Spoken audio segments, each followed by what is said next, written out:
जी काश्तकार भाई, और ये चलते हैं आपको बताते हैं कि बहारिया मकई 2024 के लिए आपके पास ज़मीन कैसी होनी चाहिए, सीड आपके पास कितना होना चाहिए, यानी बीज की मकदार कितनी होनी चाहिए, और उसके अलावा आपका पौधों से पौधे का फासला कितना होना चाहिए जो कि आपकी पैदावार को बेहतर करे।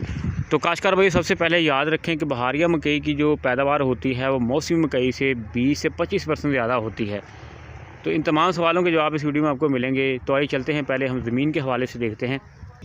काश्तकार भाई, याद रखें कि मकई के काश्त के लिए आपके पास ऐसी ज़मीन होनी चाहिए जो भारी मैरा हो, गहरी ज़मीन हो, जिसके अंदर 1% से ज़्यादा नामियाती मादा हो, उसकी pH है वो 7 से 8 के दरमियान होनी चाहिए, पानी जज़ब करने की सलाहियत रखती हो।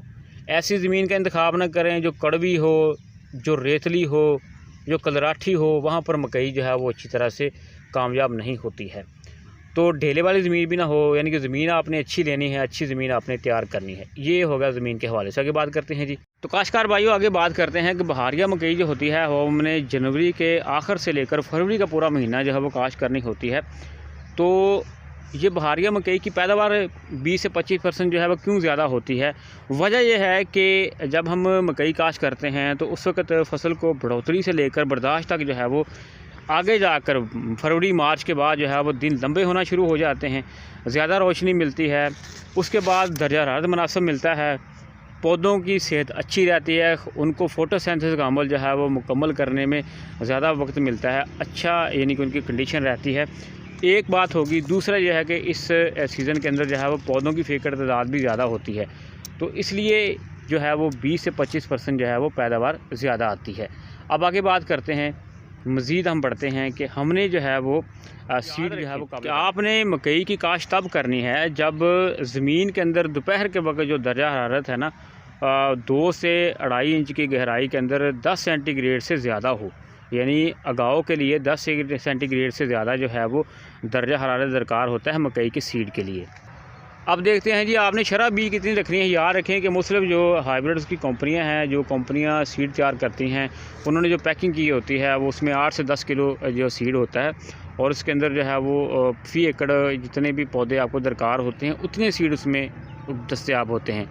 सीड लेते वक्त आपने तसल्ली कर लेनी है कि सीड नया है, सीड जो है वो फ्रेश है, 90% अगाव वाला है, एक बात होगी। दूसरा यह है कि 8 से 10 किलो उसकी मकदार पूरी है, और उसके अंदर जो है यानी कि सीड भी पूरे हैं, टूटे हुए ना हों, ये तमाम चीज़ें आपने पहले नोट कर लेनी है।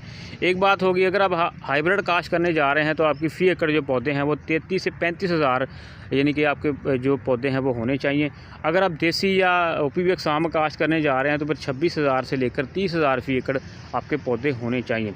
अब बात करें पौधे का फासला क्या होना चाहिए। याद रखें कि इस सीज़न के अंदर जो है आपने इस पौधे से फासला जो है वो 6 से 8 इंच रखना होता है, ठीक है जी। एक बात होगी। अब बात करेंगे हमने खेली के किस साइड पर जो है वो काश्त करना होता है। याद रखें, खेली के बिल्कुल ऊपर आपने काश्त नहीं करना, क्योंकि पानी लगने की वजह से नमकियात ऊपर इकट्ठे होते हैं, यहाँ पर जड़ें जो हैं जालिम फिल्म वगैरह बनी होती हैं, उनको खुराक में मसला आता है, पौधा जो है कमज़ोर रहता है। लिहाजा आपने कोशिश करनी है कि इस सीज़न में सूरज वाली सिमत के ऊपर जो है आपने मकई जो है वो खेली से थोड़ी साइड पर लगानी है अपने मकई के सीड को। याद रखें, खेली के ऊपर आपने नहीं लगाना है, खेली से थोड़ी साइड के ऊपर जो है आपने काश्त करनी है, और सूर्य वाली सिमत के ऊपर जो है आपने काश्त करना है। तो जिस साइड पर सूर्य की रोशनी पड़ेगी ताकि पौधे को अच्छी तरह से रोशनी मिले, जल्दी वो अगाव करे, बेहतर बढ़ोतरी करेगा, तो फिर जो है आपकी फसल जो है वो अच्छा किरदार अदा करेगी। तो काश्तकार भाइयों, नेक्स्ट वीडियो में आपको बताएंगे कि आपने कौन से जो हाइब्रिड हैं इस सीज़न के अंदर बहारिया काश्त के लिए, जो उनमें से कौन सा हाइब्रिड आप मुंतखब कर सकते हैं, कौन से हाइब्रिड जो काश्त कर सकते हैं, खादों का प्लान क्या रखना है, पानी आपने कितने लगाने हैं, किस तरह से लगाने हैं, तो ये तमाम चीज़ें आपको नेक्स्ट वीडियो में बताएंगे इंशाल्लाह।